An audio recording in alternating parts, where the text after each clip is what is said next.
que quelqu'un est dans la joie ce matin? Quelqu'un veut écouter la parole de Dieu? Ok, donc tu peux déjà prendre ta Bible, ton cahier, tout ce qu'il faut pour noter.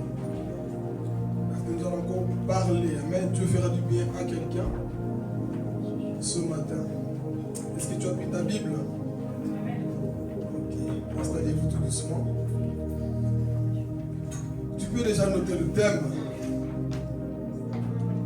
Les 3 types de péchés que Dieu ne pardonne pas. Ah oui. 3 types de péchés que Dieu ne pardonne pas. Dieu est amour. Dieu pardonne. Mais dans la Bible, il y a 3 types de péchés que Dieu ne pardonne pas. Amen. Et c'est un avertissement. C'est une mise en garde. Pourquoi je veux parler de ces 3 types de péchés? C'est pour nous mettre en garde. Pour que tu ne puisses pas commettre ces péchés-là. Amen. Alors sois attentif ce matin pour que la parole puisse te parler. Ne sois pas distrait. Si tu es trop soulagé, profite maintenant. Parce qu'après nous allons avancer. Amen. C'est quoi le thème, église? Quelqu'un peut répéter encore pour un ami qui vient d'arriver? 3 types de péchés que Dieu... on dirait que c'est contradictoire. Hein? Dieu pardonne tout. Mais la Bible répond à la Bible. Il y a 3 types de péchés qui sont écrits dans la Bible que Dieu ne pardonne pas. Pas que Dieu ne peut pas pardonner. Mais notre attitude parfois le met dans une position là où Dieu ne peut plus rien faire. Et ce matin nous allons voir quel est ce péché. Et avant de commencer, vous savez, la Bible déclare dans le livre de 1 Jean que si nous confessons nos péchés, Dieu est juste et fidèle pour nous pardonner. 1 Jean 1,9. Et le psaume 103, le verset 3 dit aussi que Dieu pardonne toute iniquité. L'iniquité c'est quoi? C'est le péché répétitif.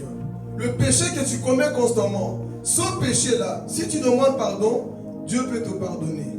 Mais il y a 3 catégories de péchés là où Dieu ne peut plus jamais te pardonner. Ah, on écoute déjà ça le cœur bas. Hein? Mais on va creuser. Je prie que mon frère, ma soeur, tu ne te retrouves jamais dans ce type de péché. Amen. Alors, au nom de la parole de Dieu,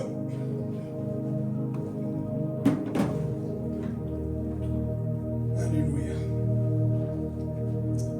Le premier péché que nous allons voir ici, bon, certains le connaissent déjà. On va quand même le lire, Matthieu chapitre 12. C'est Jésus qui le dit, hein. Que si tu commets ce péché, il ne te pardonne pas. Eh Jésus, tu es amour, non? Oui, tu es amour. Mais si nous commettons ce type de péché-là, Dieu ne nous pardonne pas. Matthieu chapitre 12, verset 31 à 32.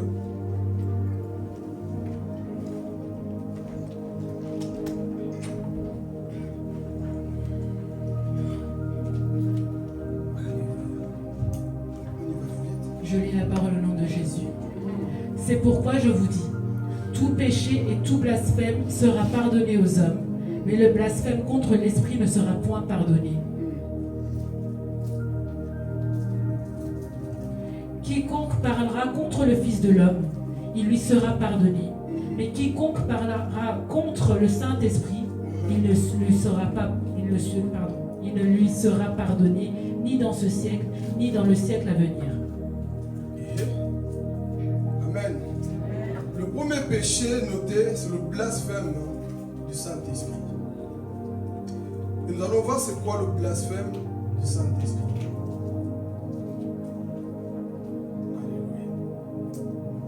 Tout péché vous seront pardonnés. Mais celui qui blasphémera contre le Saint-Esprit, il n'y a plus de pardon.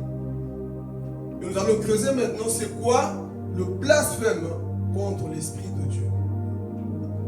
Et c'est une mise en garde, hein. Je veux parler ce matin. Les gens qui aiment trop critiquer les autres. Les gens qui aiment trop juger des choses que vous ne comprenez pas. Faites attention. Ce message c'est pour toi et moi. Quand tu ne connais pas quelque chose, ne juge pas. Ce n'est pas parce que tu ne comprends pas dans ton petit cerveau que tu dois attaquer tout. Tu risques de rentrer dans ce qu'on appelle le blasphème du Saint-Esprit. Amen. Donc ici dans ce contexte, pourquoi Jésus parle contre le blasphème? Jésus a guéri une personne qui était muette et aveugle. les pharisiens, comme vous les connaissez, viennent vers Jésus. Au lieu de dire gloire à Dieu pour la guérison, ils ont attribué ce que Jésus a fait au diable, Belzébul. Oh, ce miracle vient du diable. Cette guérison vient du diable. Ils ont attribué à Jésus ce qui venait de Dieu. C'est pour nous enseigner une chose, frères et sœurs. Ce matin, apprenons à lire le langage du Saint-Esprit.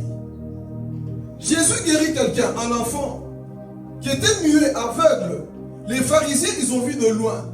Indirectement, c'était quoi? Non, ça c'est du diable. Qui t'a dit que ça venait du diable? Attribuer toujours ce qui vient de Dieu au diable, tu rentres dans ce qu'on appelle un blasphème du Saint-Esprit. Et nous parlons à qui? Nous parlons aux personnes qui sont conscientes. Amen. Parce que je pense que chacun de nous ici, comme on aime trop juger parfois, on a déjà critiqué. On a déjà jugé des serviteurs de Dieu. De dire que tel vient du diable. Mais ce n'est pas ça le blasphème. Le blasphème, c'est quand tu es conscient, quand tu sais que cette personne est de Dieu, et que tu dis que tout ce que cette personne fait vient du diable. Là, tu commences à rentrer dans ce qu'on appelle le blasphème. D'où nous disons toujours, frères et sœurs, tu dois avoir le discernement, avoir parfois la crainte d'ouvrir ta bouche. Sinon, tu vas rentrer dans ce qu'on appelle le blasphème. Tu sais que ça vient de Dieu, mais poussé parfois par la jalousie, par la colère, tu vas attribuer à Satan ce qui vient de Dieu. L'église, c'est une mise en garde. Faites attention.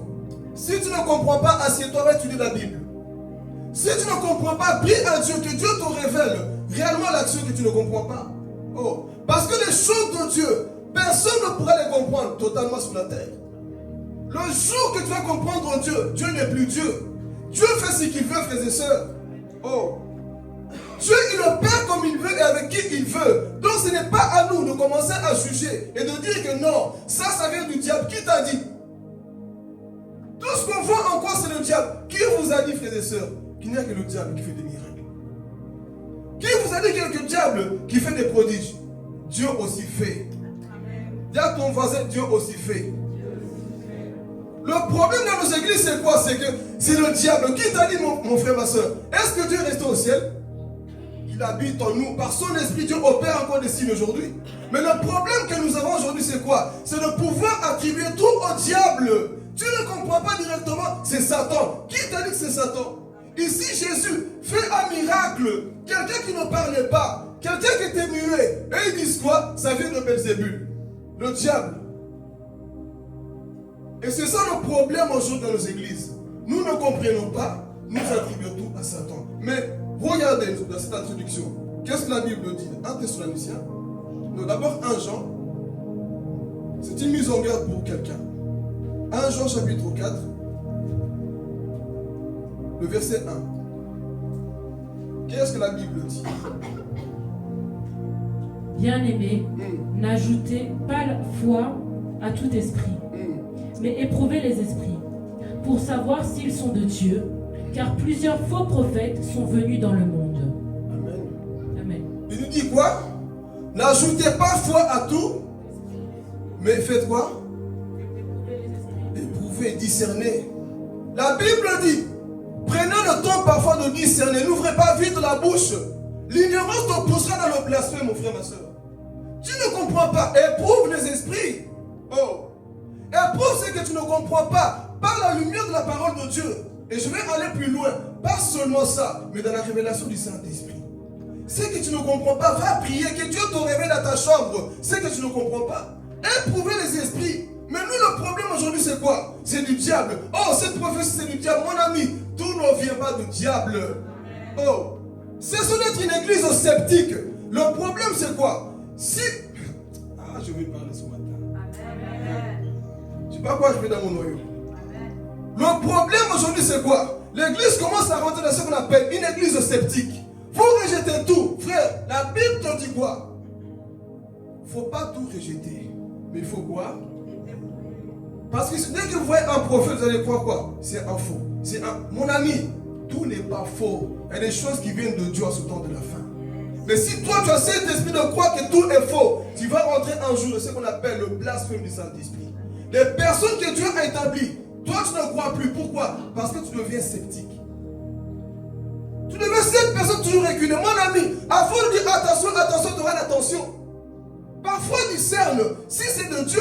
Mais le problème c'est quoi? Attention, à quelle attention? Avant de dire attention, tu vas attraper l'attention. Rentre en esprit, tu vas comprendre les choses de Dieu. Tu vas commencer à blasphémer pour rien. Dieu établit les hommes encore aujourd'hui. Mais le problème c'est quoi? C'est qu'on croit que non, tout vient du diable, tout ne vient pas du diable. Moi je sers un Dieu vivant. Le diable est puissant, mais Dieu est tout puissant. Tout ne vient pas de lui, frères et sœurs. Et si vous continuez à penser comme ça, vous allez rentrer dans un blasphème du Saint-Esprit. Commencez à attaquer, condamner ce qui vient de Dieu. Ouvre tes yeux spirituels et comprends que Dieu aussi agit encore aujourd'hui. Qui croit que Dieu agit? Qui croit que Dieu agit? Frère, c'est bien d'apprendre aux gens comment discerner le faux. Il faut aussi montrer le vrai.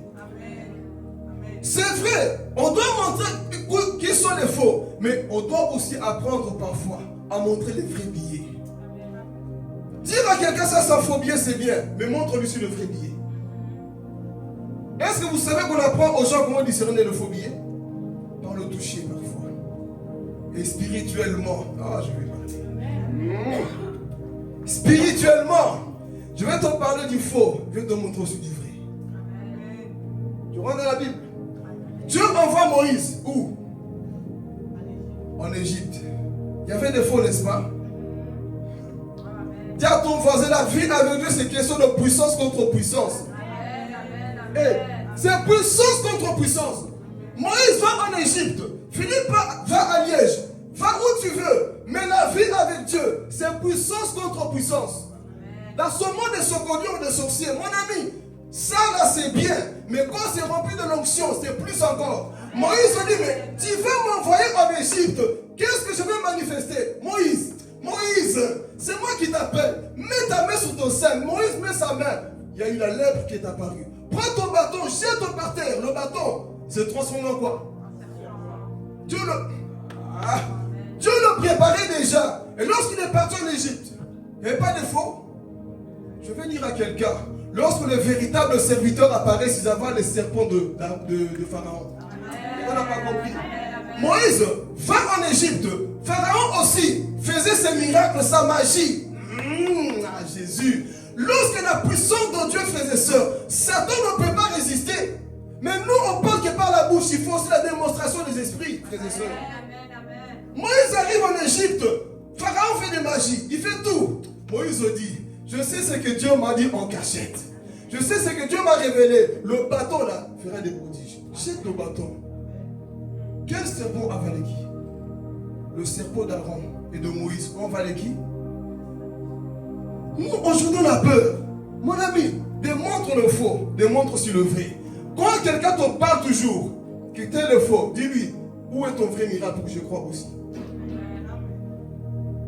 Le but, c'est pas seulement dire que c'est faux. Ok, montre comment toi tu fais pour que je te suive. Parce que le faux te dira, moi je fais, mais toi, où sont tes œuvres? Jésus dira quoi? S'il ne croit pas mes paroles, il croit-moi quoi? Où sont tes œuvres? Pour qu'on dise que toi aussi tu es dans le vrai. C'est pour ça que nous rentrons dans le blasphème, petit à petit. On fait que parler, démontrer, démontre aussi par la puissance. Paul le dira, que le royaume de Dieu ne consiste pas seulement en parole, mais en puissance. Ce monde a besoin de voir la puissance de Dieu dans ta vie. Mais tu vas passer tout ton temps à blasphémer ce que tu ne comprends pas avant l'attachement, fléchir les genoux. Cesse d'être un haineux. Et tu vas rentrer dans le blasphème du Saint-Esprit. Mais ici, c'est pour t'enseigner une chose. Mon ami, démontre aussi le faux. Démontre le vrai aussi par les signes que Dieu a mis en toi. Le monde est fatigué des gens qui parlent de trop. Le monde est sûr des gens qui font des choses.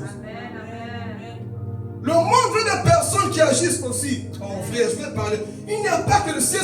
Enlevons parfois cette mentalité. Il n'y a que le diable qui fait descendre le feu du ciel. Non. Élie a dit au prophète de Baal, 850 prophètes. En Israël, il y avait l'apostasie, comme on verra après. Il y avait l'apostasie. Tout le peuple de Dieu était perdu. Mais Élie a dit, si je fais que parler, ce peuple-là sera perdu. Alors il dit, montons dans le mont Carmel. Le Dieu qui répondra par le feu sera Dieu.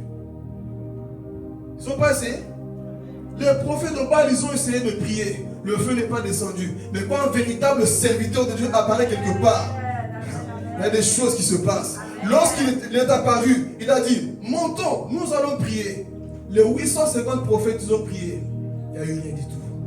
Et lorsque Élie a dit, maintenant c'est mon tour. Assez, c'est assez de jouer avec le peuple de Dieu. Vous faites des faux miracles là.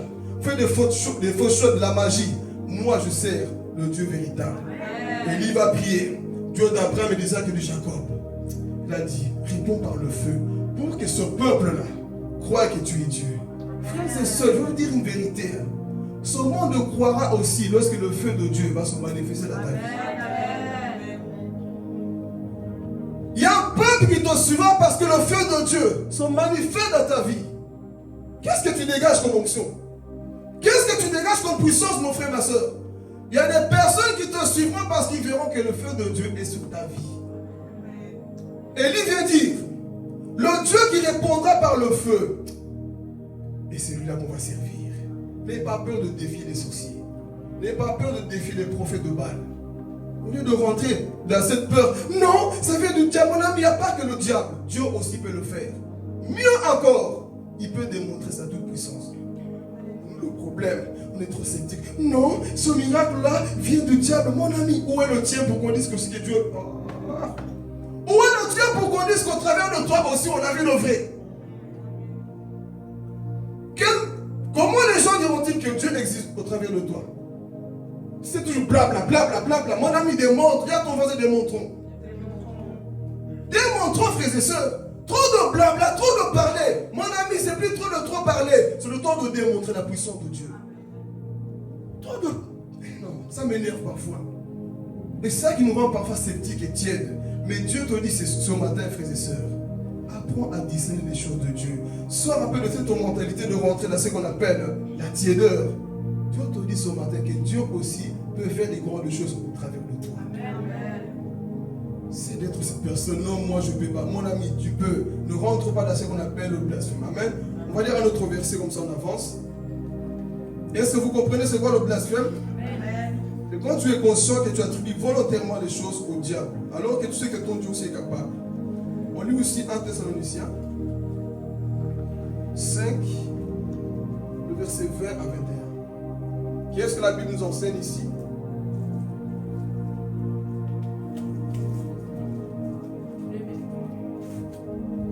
Ne méprisez pas les prophéties, mais examinez toutes choses, retenez ce qui est bon. Il nous dit quoi? Ne méprisez pas les prophéties. C'est quoi mépriser quelque chose?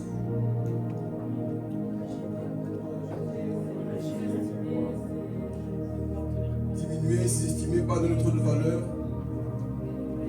dénigrer. La Bible te dit qu'on même refuser. Ne méprisez pas quoi? Pourquoi? Ne méprisez pas. Mais il faut faire quoi? Examiner. Vous pensez que beaucoup examinent encore? On te prophétise, ne rejette pas directement. Écoute et ensuite tu examines. Tu risques de rejeter un message que Dieu te donne. C'est comme ça que nous rentrons dans ce qu'on appelle petit à petit le blasphème du Saint-Esprit. On veut t'apporter une prophétie. Toi tu ne crois pas, tu rejettes. Mon ami, la Bible te dit retiens, examine et note ce qui est bien. Mais combien de personnes aujourd'hui, dès qu'il entend une prophétie sceptique, mon ami, sois ouvert, ton voisin soit ouvert. Tu as le droit d'examiner, tu as le Saint-Esprit en toi. On ne dit pas de tout accepter, de tout englober, mais tu as le droit de pouvoir examiner. Est-ce que cette prophétie vient réellement de Dieu? Mon ami, tu as le Saint-Esprit. Le Saint-Esprit en toi peut examiner toutes sortes de prophéties, mon frère, ma soeur. Mais le problème qu'on a aujourd'hui, c'est que je ne sais pas si ça vient de Dieu. Mon ami, tu vas passer à côté de ce que Dieu a prévu pour toi. Pourquoi? Parce que tu rejettes tout, tu rejettes tout. La Bible ne dit pas rejeter tout. Ne méprisez pas les prophéties.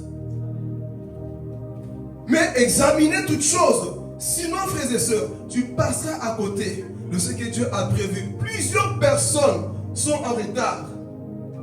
Parce que nous avons aussi méprisé les messages que Dieu nous a envoyés. Moi, je ne crois pas aux prophéties. Mon ami, moi, je crois encore aux prophéties. Amen. Moi, je crois encore aux prophéties. Amen, amen. Pourquoi Dieu a établi des prophètes dans une église? Pourquoi il y a 5 ministères? C'est pour les mépriser. Le problème c'est ça. Dès qu'on entend mon ami, on ne dit pas que c'est vrai, on ne dit pas que c'est faux. Mais Seigneur, je vais d'abord examiner. Avant de pouvoir dire que ça vient du diable, je vais d'abord examiner. On joue, hein. Dieu, quand il opère, Maman Lisa, Dieu n'est pas comme nous les hommes. Parfois, comprendre les voies de Dieu, c'est pas facile. Je peux te choquer. C'est que Dieu peut te prophétiser au travers d'une prostituée. S'il a utilisé des animaux, tu crois que Dieu ne peut pas utiliser une prostituée? Mais nous, on va faire bon pierre sous le toit. Je ne peux pas manger ça, c'est impur. Mon ami, Dieu fait ce qu'il veut. Mais le bien en nous, c'est quoi? Lorsque tu as le Saint-Esprit, tu sais discerner. Non, ça, ce n'est pas la voie de Dieu. Ça, ce n'est pas la voie de Dieu. Et là, tu rentreras, mon frère, ma soeur, dans le discernement des esprits. Et nous, le problème, c'est qu'on rejette tout, on ne croit plus ce qui vient de Dieu. Raison pour laquelle on commence à blasphémer. Et la Bible dit, faites attention, vous risquez de combattre contre Dieu sans le savoir. Amen. Vous risquez d'attaquer Dieu sans le savoir. Ce n'est pas parce que tu ne crois pas que tu n'es pas une personne que Dieu ne peut pas l'utiliser. Ce n'est pas parce que tu ne crois pas que Dieu a fini d'agir par des prophéties. C'est que Dieu te demande, c'est de pouvoir analyser, de ne pas mépriser. Tu as le droit d'écouter, mais analyse. Ne méprise pas. Sinon, tu risques de faire comme les pharisiens. Tu vas attribuer à Satan ce qui vient de Dieu. Et le but de Dieu, c'est pas ça. Que tu commences à attribuer tout à Dieu, à Satan. Non, prends le temps de réfléchir. Commence à dire, Seigneur, est-ce que cette chose vient de toi? Nous, le problème, nous sommes devenus trop carrés. Raison pour laquelle nous ne croyons plus à ces choses-là. Mais ce matin, frères et sœurs, je veux te ouvrir ton esprit, que tu vois plus loin que le bout de ton nez. Trop coincé, trop limité, et ça va te pousser à commencer, le temps avance, à commencer à blasphémer contre le Saint-Esprit. Amen. Alors ici, regardez. Une personne qui commence à blasphémer contre le Saint-Esprit, est-ce qu'il y a encore moyen pour lui? Est-ce qu'il y a encore moyen d'être pardonné? C'est qui convainc du péché? Alors regardez. Au commencement, c'est Dieu le Père lui-même qui agissait. Il créa, il parlait tout ça et tout ça. Et ensuite, il va envoyer son fils Jésus. Jésus part et il dit quoi? Je vous envoie qui? Si le Père a déjà agi, le Fils a déjà agi, et que tu méprises le Saint-Esprit qui est le dernier dans le ministère, qui va te convaincre? Qui va encore te convaincre? Si c'est lui qui convainc du péché, tu ne crois plus à ce qu'il fait, qui va encore te convaincre? Dites-moi. Si tout ce que le Saint-Esprit fait, tu ne le crois plus, tu condamnes tout, qui va encore te convaincre? Le Père a fait son travail, le Fils a fait son travail, le Saint-Esprit est en train de faire son travail ce temps de la fin. Si lui tu commences à le mépriser, dis-moi, qui va te convaincre? D'où il dit que tous péchés seront pardonnés. Tu peux parler du mal de Jésus, traite-le comme tu veux, insulte-le comme tu veux, mais par le mépriser, tout ce que le Saint-Esprit fait, il n'y a plus de pardon. Parce que lui, il est le dernier à te convaincre dans ce que tu vis. Mais nous, le problème, c'est quoi? On commence à le mépriser et nous ne croyons plus. Raison pour laquelle, frères et sœurs, la vie de plusieurs est comme ça, au bas. Pourquoi? Parce que nous sommes en train de mépriser le consolateur. C'est lui qui doit nous convaincre du péché. C'est le Saint-Esprit. Maintenant, aujourd'hui, si toi tu commences à le mépriser, la Bible te dit qu'il n'y a plus de pardon. Amen. Il n'y a plus de pardon. Premier péché que Dieu ne peut plus te pardonner, c'est... Comme ça, quand tu verras des choses sur Internet ou ici ou ailleurs, tu vas d'abord fermer ta bouche avant de parler. Parce qu'on a la bouche facile aujourd'hui. On a la bouche facile aujourd'hui. Tu vois quelque chose que tu ne comprends pas, dire non, c'est du diable. Qui t'a dit que c'est du diable? Le diable t'a dit c'est moi qui agis. Dis à ton voisin, quand tu ne comprends pas, et tout dit. Quand tu ne comprends pas, prie. Quand tu ne comprends pas, renseigne-toi. N'ouvre pas vite la bouche. Sinon, petit à petit, mon frère, ma soeur, tu vas rentrer dans ce qu'on appelle le blasphème du Saint-Esprit. Voilà pourquoi chaque fois, bon, les gens, attention avec moi, ça ne marche pas, ils n'osent plus. M'envoyer des vidéos de quelqu'un pour venir critiquer, ça ne marche pas. M'envoyer des images de quelqu'un, ça ne marche pas. Je refuse de partager ton péché.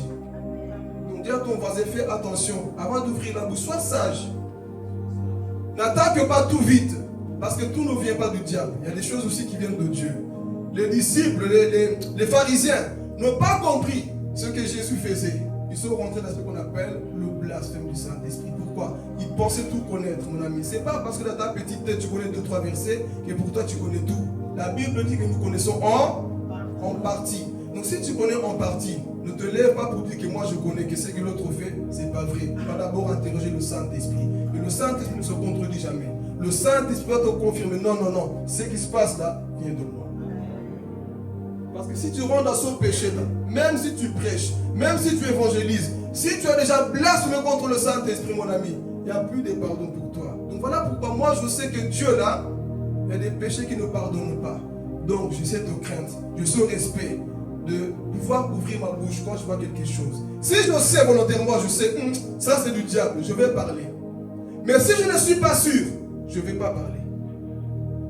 Dis à ton voisin, si tu n'es pas sûr, ne parle pas. Des choses pour lesquelles on parle parfois, est-ce qu'on est sûr? Si tu n'es pas sûr, n'ouvre pas la bouche, mon frère, ma soeur. Gamaliel a dit aux autres là, faites attention, vous êtes en train d'attaquer les serviteurs de Dieu. Vous êtes en train de combattre contre Dieu. Donc c'est une mise en garde pour quelqu'un ce matin. L'un des péchés que Dieu ne pardonne pas, c'est le blasphème du, parce qu'il est le seul. On va quand même lire un verset. Jean 16. Est-ce que ça va jusque-là? Okay.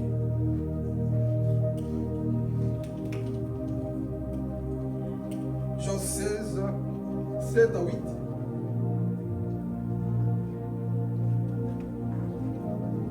Qu'est-ce qu'il nous dit?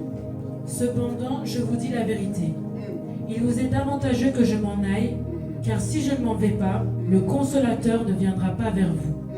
Mais si je m'en vais, je vous l'enverrai. Et quand il sera venu, il convaincra le monde en ce qui concerne le péché, la justice et le jugement. Amen. Amen. Son rôle, c'est quoi? De nous convaincre. Alors, si c'est lui qui doit te convaincre, là, tu commences à mépriser tout ce qu'il fait, il n'y a plus de pardon, mon frère, ma soeur. Mais si, bon, je vois déjà des têtes, hein. Le blasphème, c'est vraiment beaucoup plus profond que ça. Comme tu es là, comme je suis là, quand tu commets un péché, qui est dans la joie ici quand il commet un péché? Tu as déjà senti cette culpabilité et une tristesse en toi? Quand tu pêches, quand tu n'es pas encore dans ce qu'on appelle le blasphème. Même quand tu parles de quelqu'un, même, un petit témoignage. J'étais engendré par l'amour de Dieu. Mais chemin faisant, il y a eu beaucoup de choses qui s'est passées dans la vie de cet homme, que je considère toujours comme étant l'homme de Dieu parce que je sais. Une erreur ne fait pas de toi une personne que Dieu va rejeter. Je dis toujours, tant que tu as le souffle de vie, vous vous souvenez de Manassé? Tant que tu as le souffle de vie, il y a toujours moyen de revenir vers Dieu. Et il m'avait engendré, mais il y a eu tellement de choses, je ne vais pas vous dire ici. C'est ça le type du ministère, il ne faut pas dire les erreurs des autres là, comme ça. Il y a eu beaucoup de choses qu'il a fait. Des choses que moi-même parfois je voyais. C'est quand tu as Satan 2 en main, là, que tu peux appuyer pour détruire la vie de la personne. Je pouvais le faire. J'avais les secrets, je pouvais aller dans l'église, montrer tout. Mais la maturité, la sagesse, parfois c'est de savoir prier pour la personne en question. Je savais tout, toutes les bêtises. Il lui parlait en privé. Il a fait semblant d'écouter. Je voulais l'exposer devant l'assemblée. Dieu dit non, c'est pas comme ça. Dieu lui-même s'en chargeait. Je suis parti de là. Et en partant, tous les gens, vous savez, il y a toujours quelqu'un qui viendra te raconter ce qui se passe ailleurs. Tu sais quoi, tu sais quoi, tu sais quoi, tu sais quoi? Et je compris qu'on me poussait à critiquer, à rentrer dans la calomnie. Mais je dis, comme je prêche Dieu m'a appelé à prêcher. Je n'ai pas envie qu'on me voie, lui qui prêche, mais il passe son temps à critiquer les autres. J'ai dit, je ne parlerai pas, ni en bien, ni en mal. J'ai rien dit. J'ai rien dit. Les gens sont venus l'exposer partout sur Internet. Moi, j'ai rien dit. J'ai dit, Seigneur, il m'a engendré un jour. Ce qu'il fait là, je sais qu'il va revenir. Je connais son cœur, je sais. Je sais je me rappelle comment on pleurait ensemble dans les veilles, dans les retraites. Quelque chose est arrivé. Et je sais que Dieu peut le sortir de là. Et les gens me poussaient à parler mal. Mais j'ai dit, je ferai comme David. Ne me toucherez pas. Le cœur que Dieu m'a donné, même vous qui êtes ici, tu peux me dire ton plus grand péché. Même si tu commences à m'insulter, je ne serai pas ce type de personne qui viendra te menacer avec ton secret. Parce que le cœur que Dieu m'a donné, c'est ça. Je peux t'exposer, t'humilier. Mais je dis, Seigneur, toi occupe-toi de lui. Mais combien de nous, Naïbi, je sais, je connais son secret. Mon ami, parfois, et l'humilité, il y a des choses qu'on n'expose pas. Est-ce que ton père, tu l'exposes devant les autres? Moi, je nous pose la question. Ta maman, ton père se chamaille dans la chambre, tu vois tout ce que ton père fait. Tu vas en ville, place à Lambert, dire ce que maman fait. Je dis qu'on a le Saint-Esprit. Mais moi, dans l'éducation, j'ai appris que si je dois exposer sur le temps de Dieu, mais pas parce que je suis touché mes sentiments, je pouvais le faire comme me maltraiter. Mais j'ai dit, Seigneur, je garderai le silence jusqu'au temps voulu. Et Dieu lui-même a fait son travail. Et même pour ça, je ne me suis pas réjoui. Ayez ce cœur, la frères et sœurs. Pas un cœur vit toujours à pouvoir tuer les autres. Il faut enlever cette mentalité-là. Amen. Sinon, tu vas rentrer aussi dans ce qu'on appelle le blasphème. Commencer à attaquer les choses de Dieu. Amen. Ok. Donc, c'est l'Esprit de Dieu qui convainc. Et quand l'Esprit de Dieu est en toi, quand tu pêches, ce n'est pas bien. Tu perds même l'appétit et le sommeil. Et même quand tu veux parler contre quelqu'un, tu dis Alors, je vais dire quelque chose. Si tu as la facilité à parler des autres, c'est que ton cœur, là, tu dois le réparer quelque part. Parce que le Saint-Esprit, quand on ne te poussera jamais à te réjouir à parler des autres, il va toujours t'avertir du danger. Amen. Ok. Premier péché, c'est quoi? Et c'est quoi le blasphème du Saint-Esprit? C'est quoi? Attribuer à Satan ce qui vient de Dieu. Alors, comme tu es là, tu dois même avoir crainte de dire, hé Seigneur, bon, là, je ne comprends pas, je ne sais pas. Je vais d'abord étudier de la parole et que tu me révèles aussi avant de parler. Sinon, tu risques de rentrer dans le blasphème du Saint-Esprit. Amen. Ok. Deuxième type de péché que Dieu ne pardonne pas. Vous êtes prêts? Le message est rentré la première partie. Est-ce que tu es prêt à être sage maintenant? Même si on veut te rapporter les choses, est-ce que tu es prêt? Je sais que humainement, parfois, on est vite à vouloir parler. Mais est-ce que tu es prêt d'abord à t'asseoir et réfléchir et prier? Ok. Pour les gens déjà qui sourient, vous connaissez. Amen. Ok. On va parler du manque de pardon. Dieu ne pardonne pas ceux qui ne pardonnent pas. On va voir Matthieu 6. Matthieu 6, 15. Ça va, Église? Amen. On est prêt à pardonner?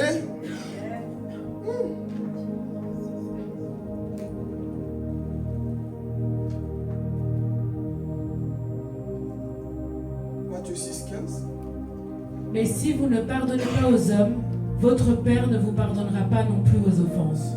Ok, on voit le deuxième passage qui est complet dans la même pensée. Marc 11, 26.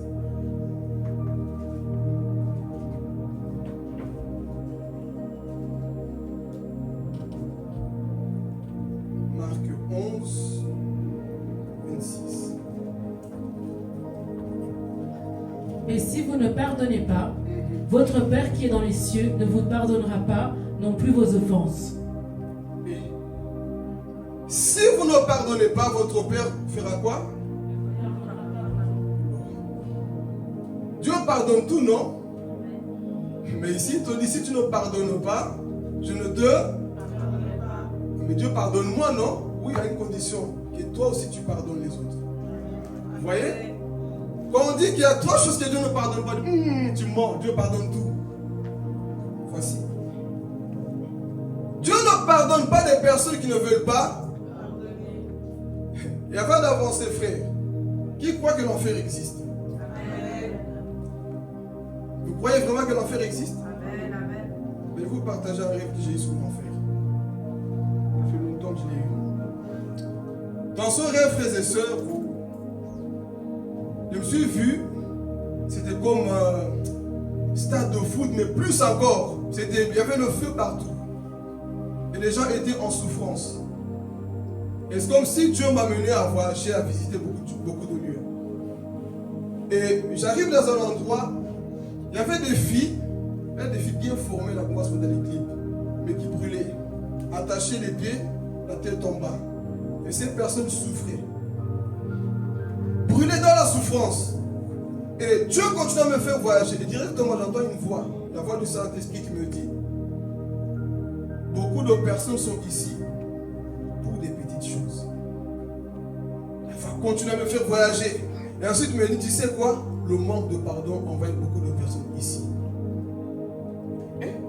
Manque de pardon, oui. Et ensuite, je continue d'avancer. Directement, je vois un écran, un grand écran de télévision qui apparaît. Je vois la tête de Satan qui me dit: bientôt tu reviendras ici. Et là, je me réveille. Et j'ai interrogé le Seigneur, c'était quoi le message? J'avais compris. Par des petites choses, beaucoup de personnes finiront en enfer. Et il m'avait beaucoup parlé sur le manque de pardon. Si tu ne pardonnes pas, Dieu ne te pardonne pas. Donc ce qui veut dire, tu peux chanter, tu peux prêcher, tu peux danser, tu peux faire tout ce que tu veux, mais si tu ne pardonnes pas, Dieu s'oppose à toi. Et ce qui t'attend, c'est l'enfer. Qui veut aller en enfer ici? Est-ce que nous sommes prêts, frères et sœurs, à pardonner? Comme nous sommes là, est-ce qu'on a réellement pardonné dans notre cœur là? Ma belle-mère là, ma belle-mère, non, ce qu'elle m'a fait, est-ce que nous sommes prêts à pardonner les belles-mères, les beaux-pères, les ex? Amen. De toute façon, j'avais déjà averti la semaine que dimanche, il n'y aura pas beaucoup d'amen. Est-ce que nous sommes prêts? Non, sincèrement, comme nous sommes là, est-ce qu'on a réellement pardonné? Regarde au fond de toi. Est-ce que tu as réellement pardonné les gens qui t'ont blessé? C'est pour ton bien. Si tu ne pardonnes pas, la porte du ciel est fermée, mon frère, ma soeur. C'est toi-même qui fais que Dieu ne te pardonne pas. Pas que Dieu ne veut pas, mais ton attitude fait en sorte que Dieu ne te pardonne pas. Oui, mais j'ai trop souffert. Mon ami, Jésus a souffert plus que toi, il a pardonné. Qui es-tu pour ne pas pardonner? On va dire, mais Jésus c'est Jésus. Et Dieu l'a pardonné. Alléluia. Mais nous sommes là, on a du mal à pardonner. Pourquoi? Parce qu'on s'aime de trop. Mon ami, dis à ton voisin, apprends à pardonner. Il y a des cœurs, frères et sœurs. On a du mal parfois dans le pardon. Mais ici, c'est sérieux. Dieu te dit, si toi tu ne pardonnes pas, moi je peux ne pas te pardonner. Maman Lisa peut ne pas te pardonner. Satan peut ne pas te pardonner. Le sorcier de ta famille peut ne pas te pardonner. Mais quand tu arrives devant Dieu, Jordan peut ne pas me pardonner. Mais c'est lui qui a la clé du paradis. S'il ne te pardonne pas, qui te fera rentrer au ciel? Donc, revoyons notre cœur, Église. Est-ce que tu as réellement pardonné au fond de toi? Parce que deuxième type de péché que Dieu ne peut pas pardonner, c'est ça. Non, on m'a tellement blessé. Moi, mon ami, il n'y a personne qui a souffert plus que Jésus. Mais il arrive sous la croix. Père, pardonne. Ils ne savent pas ce qu'ils font. Et toi, là, toi et moi, nous sommes remplis de péchés. Regarde toi-même. Combien de fois toi-même, combien de fois tu as blessé les gens? Amen, l'église. Combien de gens as-tu blessé? Mais Dieu t'a pardonné, non? Regarde tes péchés d'avant. Ah, je vais parler. Je ne vais pas sauter maintenant. Je peux avancer? Combien de choses as-tu fait dans le passé, mais que Dieu a effacé? Regarde un peu ta vie du passé, les concombres que tu avais dans ta chambre. Je reviens, il est en état, il revient, oui. Les films X que tu regardais tout le temps, là, tu te rappelles? Pasteur, tu parles, hein? Amen, faut parler, c'est français. Les mensonges que tu commettais constamment. Rappelle-toi le mal que tu faisais. Les gens que tu tabassais, la haine que tu avais contre les autres. Rappelle-toi comment tu dansais en boîte de nuit. Rappelle-toi tout ce que tu faisais. Mais tu arrives devant Dieu, Seigneur, pardonne-moi tout. Il t'a pardonné, non? Mais quand c'est ton tour, Dieu te dit aussi, regardons-nous l'église, tout ce qu'on a eu à faire comme péché. Dieu nous a pardonné. On croit, oui, Dieu est amour, Dieu pardonne. Oui, Dieu pardonne. Mais si toi tu ne pardonnes pas, mon ami, peu importe ce que tu fais, Dieu ne te pardonne plus. Amen. Il ne te pardonne pas. Pourquoi? Parce que toi-même tu refuses de pardonner les gens autour de toi. Est-ce que tu es prêt? Je vais insister. Est-ce que tu es prêt à pardonner ton ex? Amen. Tu perds l'appétit pour quelqu'un qui vit sa vie. Celui qui souffre, c'est qui? C'est toi. Hey, dis à ton voisin, ne souffre pas pour une personne qui vit sa best life. Hey. Non, j'arrive pas à l'oublier. Moi, vis ta vie. Tout va bien. Vis ta vie avec Jésus, pardonne et avance. Non, d'abord, quand je le vois avec notre femme, mon ami, vis ta vie. Quand je le vois comment elle est heureuse, comment il est heureux, mon ami, toi aussi sois heureuse, sois heureux. Toi, ton problème, c'est quoi? Non, ce qu'il m'a fait, il m'a laissé comme. Il t'a laissé comment? Et vis ta vie. Avance. Mais toi, tu es paralysé, coincé dans ton passé parce que non, c'est que mon ex m'a fait, mon ami. Oublie ton ex. Oublie ces personnes et va de l'avant. Trop de blessures. Reste trop sous le passé. Raison pour laquelle tu n'évolues pas. Pardonne. Même si ça fait mal, pardonne. Parce que Jésus t'a pardonné. Toi aussi, pardonne, mon frère, ma soeur. Tu peux le faire avec la puissance de Jésus. Comment peux-tu dire que Dieu m'a pardonné et toi, à ton tour, tu refuses de pardonner les autres? Parfois, nous sommes là. Sans pardon d'âme. Tu n'as pas totalement pardonné. Tu le sais au fond de toi. Non, je dis pardon. Si la personne apparaît en face de toi, là, tu vas sourire? Non, j'ai pardonné. L'université de Satan. Tu peux pardonner, tu vis ta vie. Mais mon ami, pardonner, c'est faire comme Jésus. Si Judas vient, tu fais un câlin. Amen. Vous voyez? Ça aussi, c'est le surnaturel, non? Parce que pardonner son ami, c'est naturel. Pardonner son ennemi, c'est être surnaturel comme Jésus. Ça, beaucoup de gens ne savent pas le faire. Est-ce que nous sommes au pré-église? Parfois, on dit qu'on a pardonné, mais quand on voit nos actions, on a du mal. Et ce matin, je crois qu'au nom de Jésus, quelqu'un sortira vainqueur ici. Si elle dit tu seras guéri, tu vas lui dire Amen aussi. Dis aussi Amen pour ça. Quelqu'un sortira ici vainqueur et tu réussiras à pardonner au nom de Jésus. Parce que si Jésus te dit, si tu ne le fais pas, il n'y aura plus de pardon pour toi. Alors, veux-tu te fermer toi-même la porte au ciel? Nous attendons l'enlèvement, non? Donc, dans cette condition, ce qui veut dire, si la trompette sonne, regarde. Ce qui est étonnant parfois, c'est quoi? Parfois, on joue avec la grâce de Dieu. Quand c'est ta femme ou ton mari qui te blesse, tu pardonnes son infidélité. Tu pardonnes ça. Mais si c'est moi ou Judith ou quelqu'un d'autre, là tu auras du mal.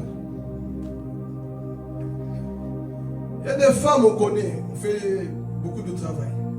Pas seulement c'est dans le monde entier. Messieurs, vous avez le cœur, hein? Que Dieu vous bénisse pour le cœur là que vous avez. Amen. Tu as attrapé ton mari en train de faire des choses bizarres. Bon, je pense qu'il n'y a pas tout, il y en a qui risquent aussi de fuir. Mais tu as attrapé ton mari avec une autre dans la même pièce. Tu pardonnes quand même, non? Bon, je Je sais que c'est un sujet, hein. Tu pardonnes. Mais une sœur dans l'église te dit pas bonjour, tu pardonnes plus. Un frère dans l'église te dit plus bonjour, tu pardonnes plus. Mais tu as vu des choses plus grandes que ça. Dans la chambre, dans ton propre lit. Tu as vu des choses horribles. Quand même, on pardonne parce que ça fait des années. Mon ami, vous voyez comment nous sommes? Et Dieu note tout ça. On a vu des choses horribles. Et tu es là. On a vu des choses sur Internet, non? Ils se pardonnent malgré tout. Mais nous, aujourd'hui, parce que maman Odia ne m'a pas calculé, donc je ne dis plus bonjour, je ne parle plus, je ne pardonne pas. Mais des grandes choses, frères et sœurs, que toi-même tu vois, là, tu pardonnes. Alors Dieu te dira quoi? Dieu va nous juger. Il y a eu des choses que toi-même tu as vues. Tu as su pardonner. Mais le peu là, tu n'as pas réussi à pardonner. Ma porte est fermée. Seigneur, laisse-moi rentrer. Non, trop tard. La porte de la grâce est fermée pour toi. Est-ce que nous sommes auprès réellement, frères et sœurs? Revois déjà ton cœur pendant que nous sommes en train de parler. Est-ce que tu as réellement pardonné des personnes autour de toi là?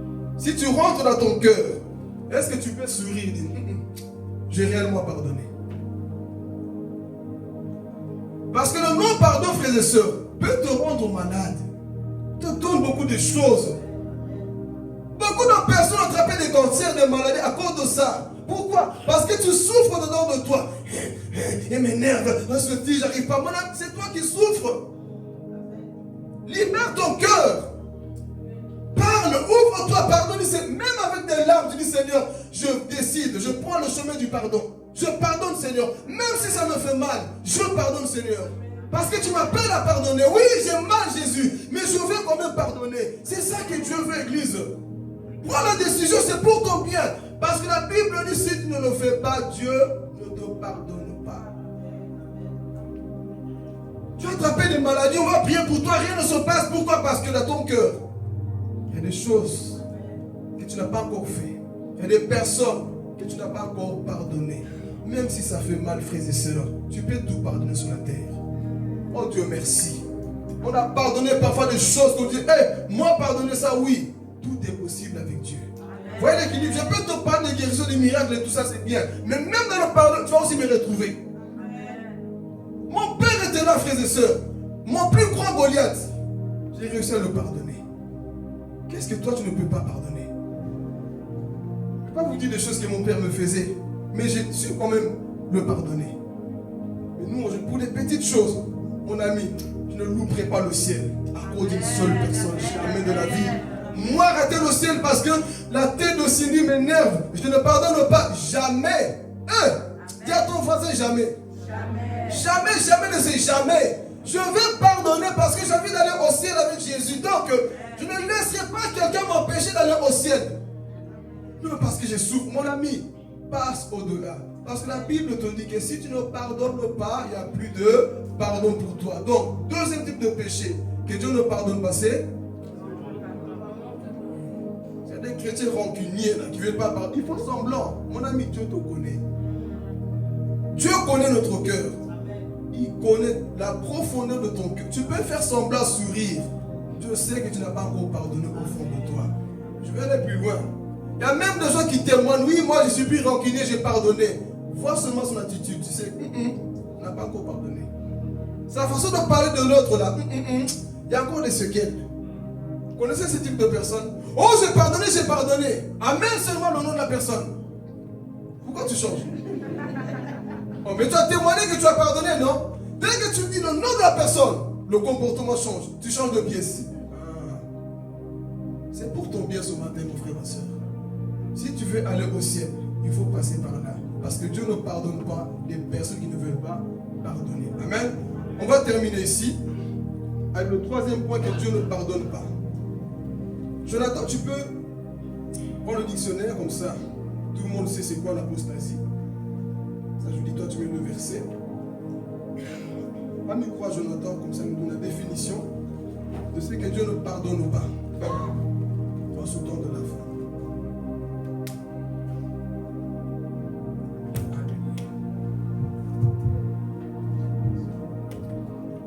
Troisième type de péché que Dieu Il est là, Jonathan. Que Dieu ne pardonne pas, Église. On appelle ça le péché, l'apostasie. Jonathan, c'est quoi l'apostasie? Prends une bonne définition. L'apostasie est l'abandon public ou volontaire d'une religion, d'une doctrine ou d'une partie. Le terme est plus souvent associé au renoncement à une foi, comme le christianisme. Amen. Relis encore parce que beaucoup n'ont pas suivi, on dirait. C'est quoi l'apostasie? L'apostasie est l'abandon public et volontaire d'une religion, d'une doctrine ou d'une partie. Le terme est plus souvent associé au renoncement à une foi, comme le christianisme. Amen. Donc ça, une personne qui apostate, il n'y a plus rien à faire. Il n'y a plus de pardon. Pourquoi? La Bible répond à cela. Hébreux 6, 4 à 6.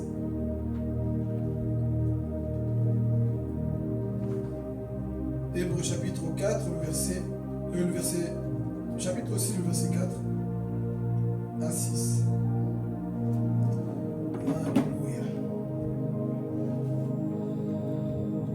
Car il est impossible que ceux qui ont été une fois éclairés, qui ont goûté le don céleste, qui ont eu part au Saint-Esprit, qui ont goûté la bonne parole de Dieu et les puissances du siècle à venir, et qui sont tombés, soient encore renouvelés et amenés à la repentance, puisqu'ils crucifient pour leur part le Fils de Dieu et l'exposent à l'ignominie.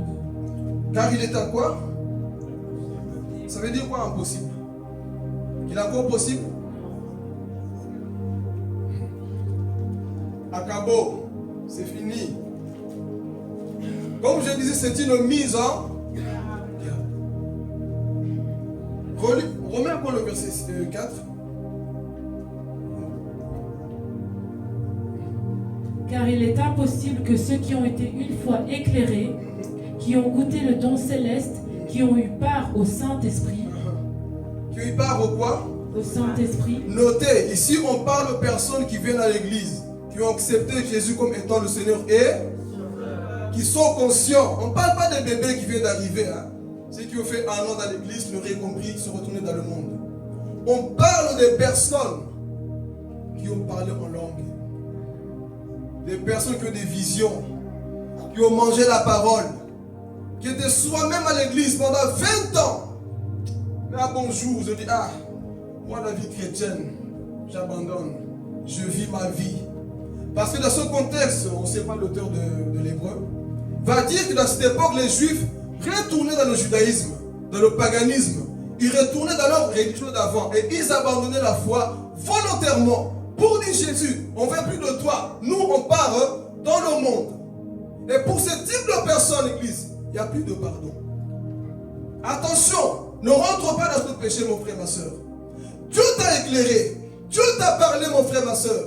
Mais aujourd'hui, tu te rends compte que tu es en train de t'éloigner volontairement de la croix. Tu dois revenir à la croix.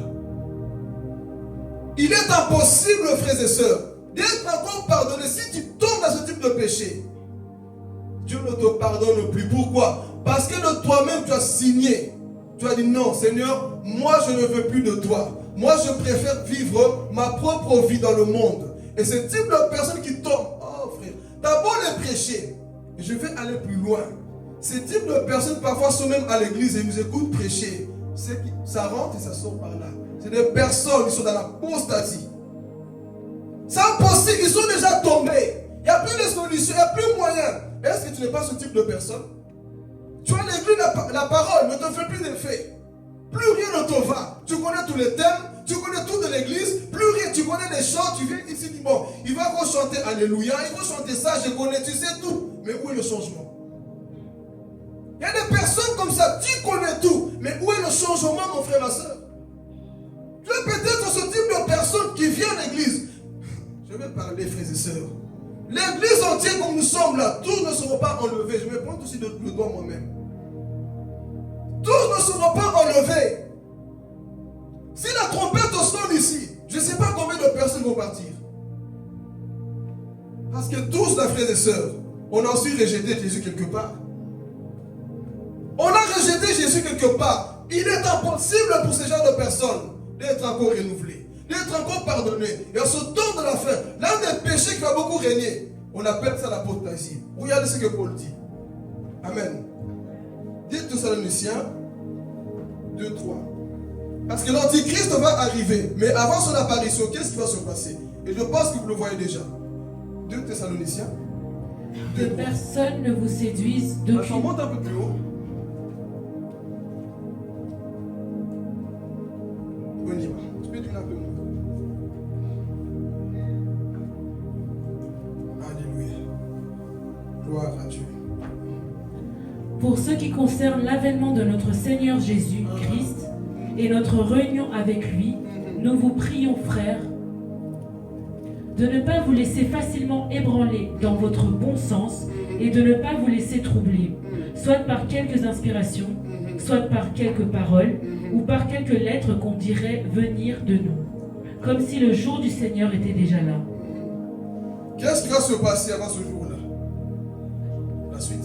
Que personne ne vous séduise d'aucune manière, car il faut que l'apostasie soit arrivée auparavant, et qu'on ait vu paraître l'homme du péché, le fils de la perdition.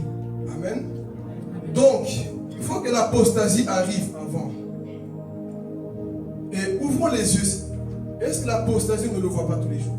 Les gens qui abandonnent publiquement leur foi, les pasteurs même qui abandonnent le micro pour être dans les boîtes de nuit, les pasteurs qui ont changé la doctrine, ils prêchent maintenant la doctrine des démons. Il n'y en a pas. En ce temps de la fin, c'est des choses que nous sommes en train de voir. Et Paul, inspiré par le Saint-Esprit, dit quoi? Il faut d'abord que l'apostasie arrive avant ces jours-là. Donc ce qui veut dire, l'église comme nous sommes là, nous verrons l'antichrist de loin. Nous, dis à ton voisin, attache ta ceinture. On ne verra pas toute sa manifestation, mais on le verra de loin. Pourquoi? Paul nous dit quoi? Qu'on verra d'abord l'homme impie, l'homme qui s'élève contre la volonté de Dieu, qu'on appelle la bête, le fils du diable. Il va apparaître et c'est lui qui va pousser les êtres humains à commettre l'apostasie. Il y aura des faux docteurs, des enseignements, des prédications qui vont vous détourner de Christ. Et beaucoup vont commencer à abandonner la foi. Ils vont dire quoi? Ah, voici les enseignements de New Age. Voici la Rose-Croix. Ça c'est mieux. Tu rentres là-bas, tu auras des soucis. Mes amis, c'est des prédications qui vont commencer à exister au temps de la fin. Voilà pourquoi nous tirons aussi l'attention. Faites attention à ce que vous écoutez pour ne pas rentrer dans ce qu'on appelle l'apostasie. Voici l'équilibre. Tu n'acceptes pas tout comme on a vu, mais tu dois discerner tout esprit et éprouver les esprits. Parce que ce temps de la fin, le diable va utiliser ce qu'on appelle l'apostasie. Beaucoup d'enfants de Dieu vont abandonner la foi parce que je souffre, parce que je traverse des moments difficiles. Beaucoup vont abandonner la foi. Lorsque l'antichrist va commencer à apparaître, beaucoup d'enfants de Dieu vont commencer à abandonner la foi. Amen. Et qu'est-ce que Paul dit encore, Judith? Je sais que tu filmes, allez. 1 Timothée 4.1. Qu'est-ce qui va arriver au temps de la fin avec cette apostasie-là? Alléluia. On y va? Ah, Jésus. Oui, oui. Mais l'Esprit dit expressément que dans les derniers temps, quelques-uns abandonneront la foi pour s'attacher à des esprits séducteurs et à des doctrines de démons. Doctrine de démons. Que dans les derniers temps, je vais parler. Beaucoup vont abandonner la foi. C'est ça que nous sommes en train de voir en ce temps de la fin. Beaucoup vont dire non, moi c'est fini les choses de Dieu. Moi je suis fatigué. On me donne des promesses, Dieu ne fait rien. Mon ami, dans les derniers temps, beaucoup vont abandonner la foi. Il y aura des doctrines de démons. Des thèmes que vous voyez sur internet partout parfois. C'est inspiré par des démons. Et en ce temps de la fin, frère, beaucoup vont suivre ces enseignements. Mais je suis venu t'encourager. Ne rentre pas dans ce qu'on appelle l'apostasie. Même si tu es fatigué, viens à l'église. Même si tu es découragé, viens à l'église. Que personne ne t'enlève ta foi pour Jésus. Même si tu es découragé, aime encore les enseignements. Aime la parole de Dieu. Médite la parole, lis la Bible. Même si tu ne comprends pas, viens à l'église, je vais parler à quelqu'un. Donne-toi encore à Jésus. À ce temps de la fin, que personne n'enlève ta foi. Crois en Jésus jusqu'à son retour. Que personne ne te décourage. Dis Seigneur, moi je crois encore. Parce que c'est ça qui va arriver à ce temps de la fin. L'apostasie. Oh, je suis fatigué, découragé. Philippe, même si tu es blessé, même si c'est des fausses églises, moi je serai vrai à ce temps de la fin. Même si c'est l'apostasie, je vais marquer la différence dans ma jeunesse et je dirai, oh, je suivrai Jésus.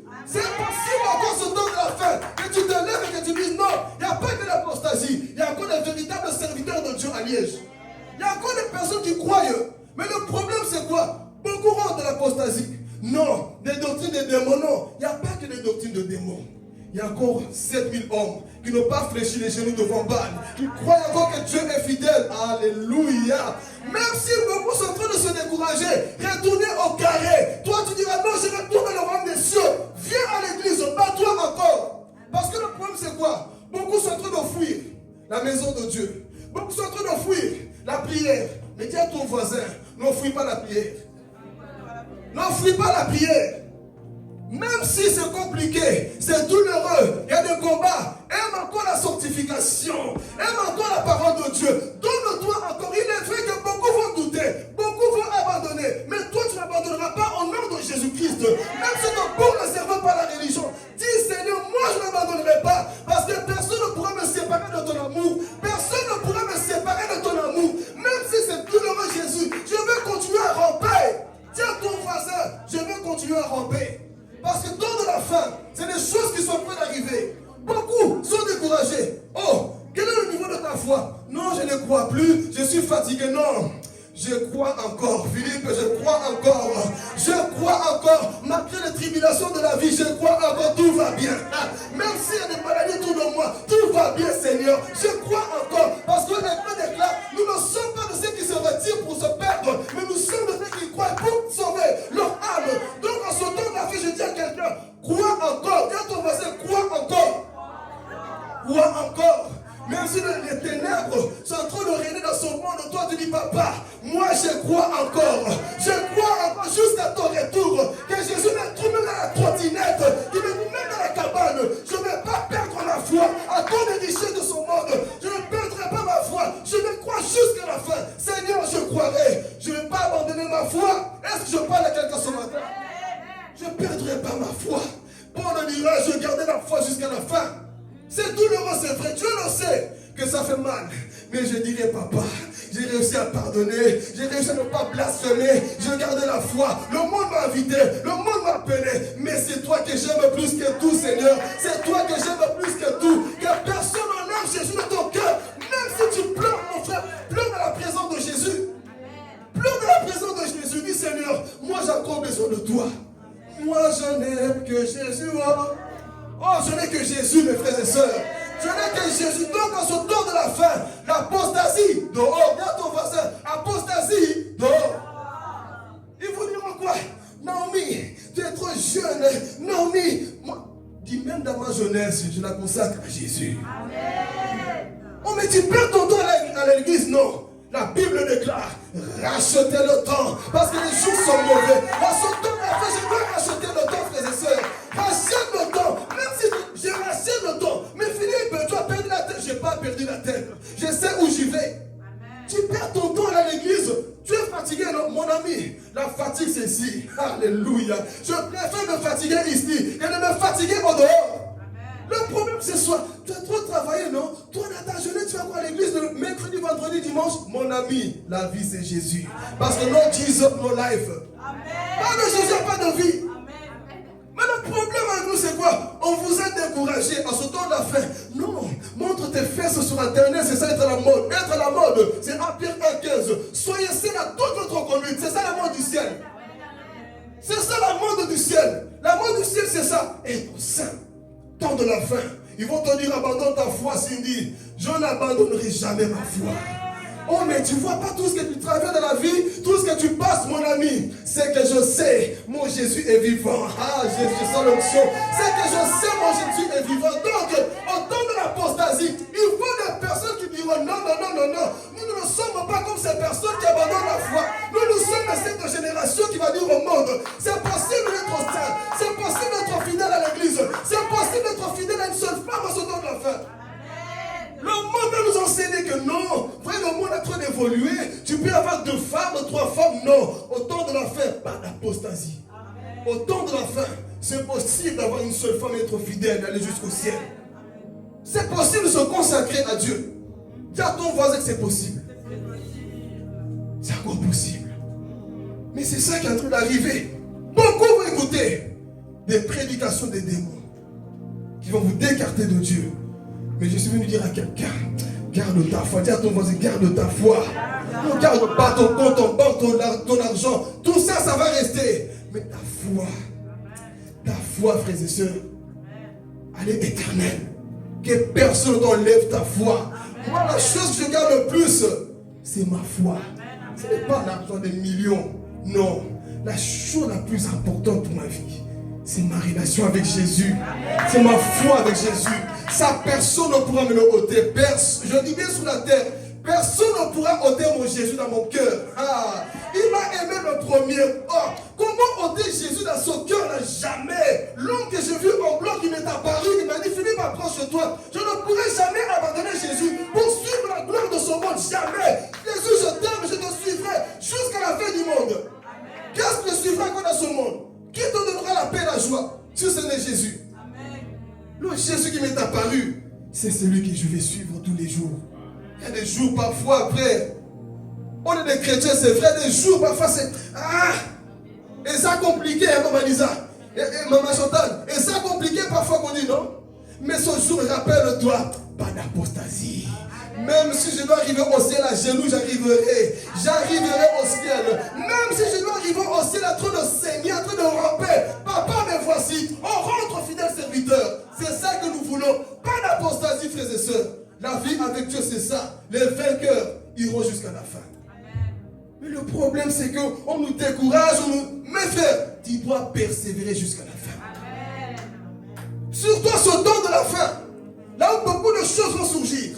C'est justement dans ce moment que tu dois tout tourner à Jésus. C'est justement dans ce moment que tu dois démontrer ta foi, que tu es debout dans la parole de Dieu. Mais ils te diront, mais mon ami, tu perds ton temps comme tu es mon ami, je ne perds pas le temps, je vais avancer. Peu importe les propositions, moi j'avancerai avec mon Jésus.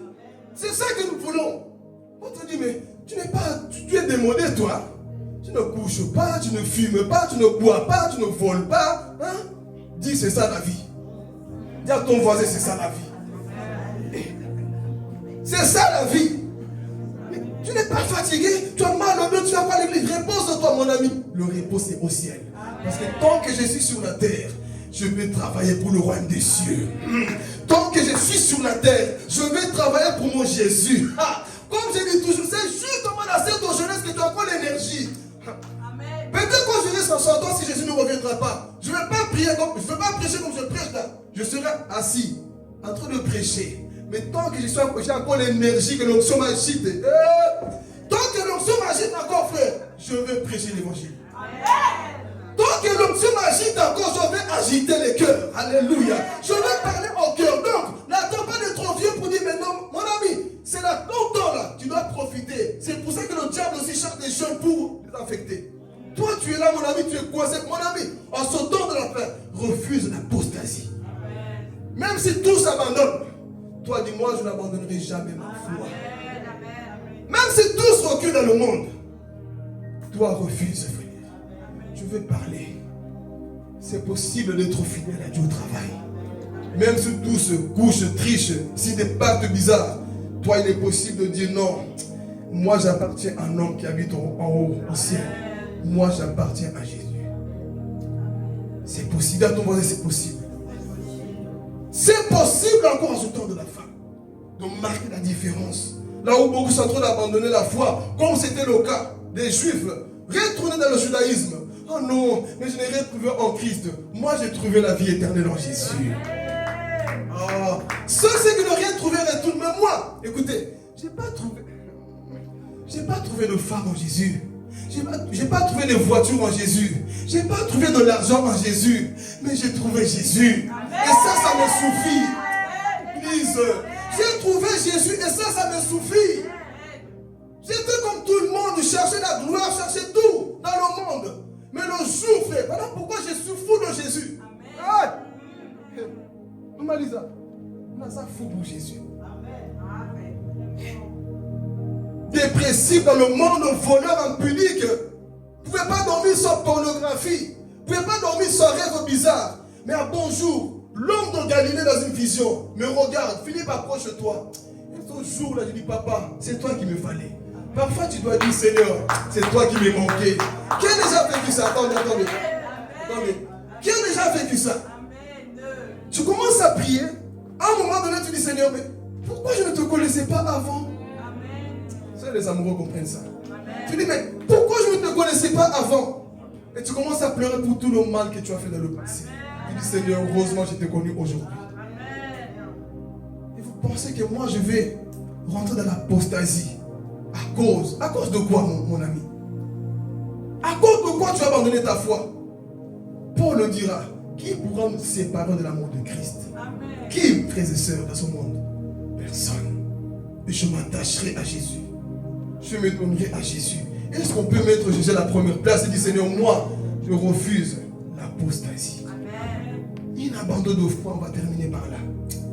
Abandon de foi. Là où plusieurs vont vous critiquer, vous juger. Avant, quand tu étais dans le monde, tu étais bien. Hein? Mon ami, être bien, c'est en Christ. Avant, quand tu étais dans le monde, tu avais beaucoup de likes. Hein? Maintenant que tu pries, ça a diminué. Au contraire, c'est ça les vrais likes. Avant, tu partageais beaucoup. Avant, tu connaissais, mon ami. Justement, écoutez, donnez-moi une meilleure joie qu'être en Jésus. Donnez-moi, je vais aller. Montrez-moi de joie plus que Jésus. Je vais aller. Donc, s'il n'y a pas, je reste fidèle à Jésus. S'il n'y a pas d'autre endroit que Jésus, je reste fidèle à qui? À Jésus. Alors, pourquoi beaucoup sont en train de rentrer dans l'apostasie? Parce qu'avec Jésus, frères et sœurs, même dans la maladie, je suis dans la joie. Même le jour de ta mort, tu souris. Frère, c'est ça être. Mais tu ne veux pas cette vie-là, tu veux l'apostasie. Tu ne veux pas cette vie. Avec Jésus, même quand les hommes ne t'aiment pas, tu sais que tu es aimé par Dieu. Non. Avec Jésus, même si ton homme, ta femme ne te donne pas des fleurs, mais sa présence est constamment. Sa présence est constamment en nous, frères et sœurs. L'homme peut ne pas t'appeler, mais lui, sa présence est toujours avec toi. Voilà pourquoi je vais pousser à quelqu'un à dire ce matin, j'aime Jésus plus que les hommes. Et quand tu commences à l'aimer, impossible de rentrer dans l'apostasie. Les hommes, nous les hommes, toi homme, nous là, nous on blesse. Une personne qui ne te blessera jamais. Une personne qui t'aime, même avec tes défauts. Parce que regardez, dis à ton voisin, j'aime Jésus plus que les hommes. Déclare-le, même si tu n'aimes pas, tu vas l'aimer.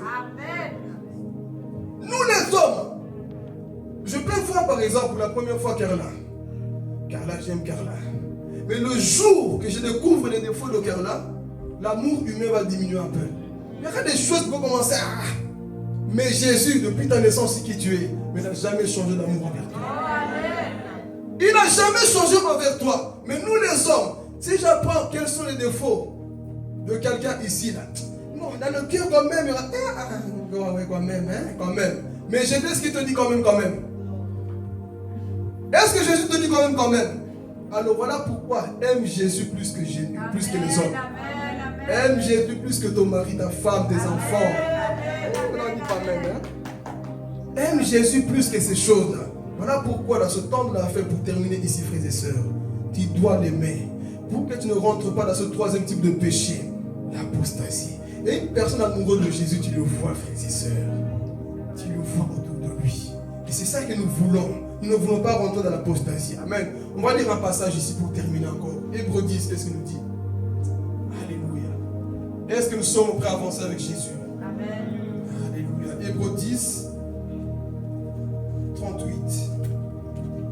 Alléluia, Jésus.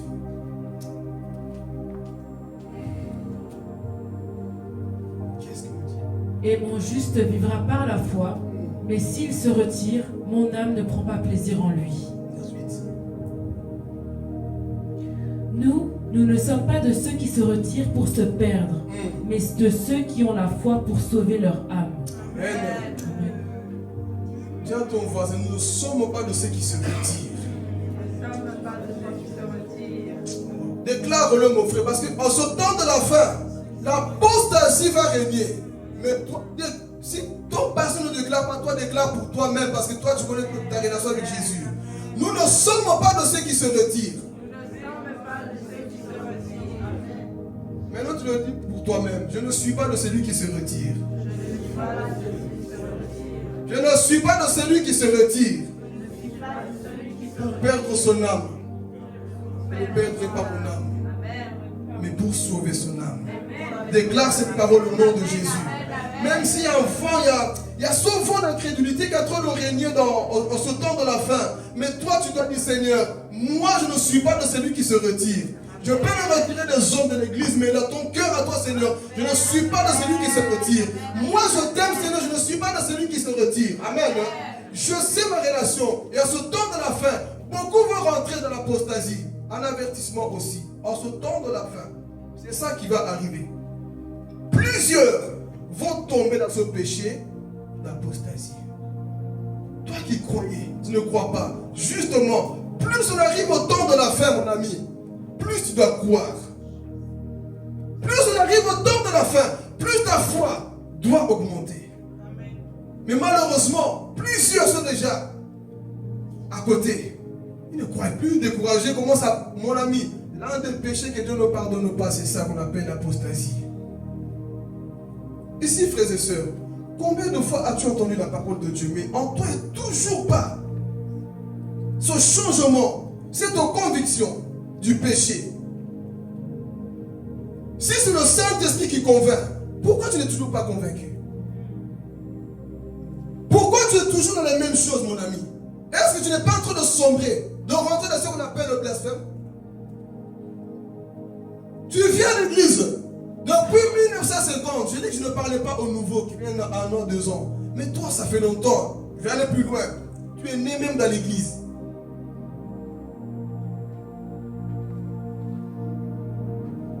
Tu es né même dans la Bible. Mais, regarde-toi. Est-ce que tu n'es pas ce type de personne qui est en train de rentrer pas à pas dans l'abandon de la foi? Tu es juste à l'église pour être là. Mais il n'y a pas le véritable changement. Ce matin, mon frère, ma soeur, c'est le véritable changement que nous voulons. Parce que sinon, tu risques de rentrer dans ce dernier péché. Dire une chose, frère. Quand le péché pourtant ne te dit plus rien, sache que tu es en danger. Connaissez ce type de personne? Tu as commis un péché une fois. Oh Dieu, ton cœur n'était pas bien. Tu le recommets 2e fois. Ton cœur commence à accepter pas à pas. 3e fois, ça devient une habitude. 4e fois, off, ça devient une vie. Si tu es rentré dans ça ce matin, réponds-toi. Amen. Si pourtant le péché est devenu une habitude, tu es en train de rentrer dans la mort spirituelle.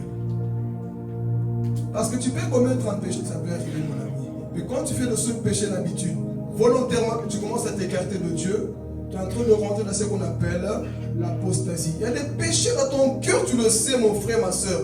Des choses que toi-même tu sais, mais pour toi ça ne te dit plus rien. Les commettre même, tu sais, avant de commettre, tu dis, Seigneur, je sais que toi tu vas me pardonner peut-être.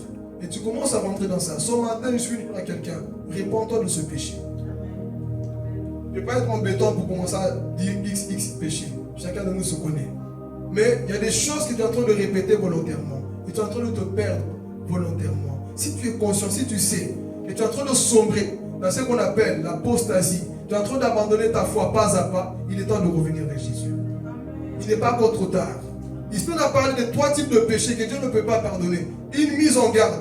Ne commets pas ces péchés. Blasphémer contre le Saint-Esprit. Ne viens pas être dans le manque de pardon. Et si, entrer dans ce qu'on appelle l'apostasie. Ce matin, je voulais justement, frères et sœurs, nous interpeller que c'est possible, en tant qu'enfant de Dieu, de rentrer dans ça.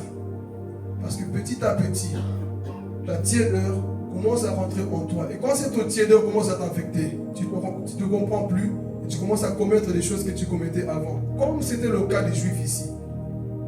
Pas à pas. Ce retour dans le judaïsme. Pas à pas, tu te vois encore. Moi, qui suis encore dans ça, comment? Moi qui n'arrive plus à pardonner, moi qui n'arrive plus à aimer, moi qui ai du mal dans ça, moi qui prends plaisir dans ces films-là, oui, toi. Et pas à pas, tu es mort spirituellement. Et ce matin, relève-toi, réveille-toi. Une mise en garde. Tu as commencé à mettre ton pied là, comme Asaph le dira. J'allais glisser, mais je me suis repris. Ce matin aussi peut-être, que tu as les glisser. Nous voulons les véritables disciples, des personnes qui veulent avancer avec Jésus. Amen. Que Dieu vous bénisse. Va se mettre debout. Va se mettre debout.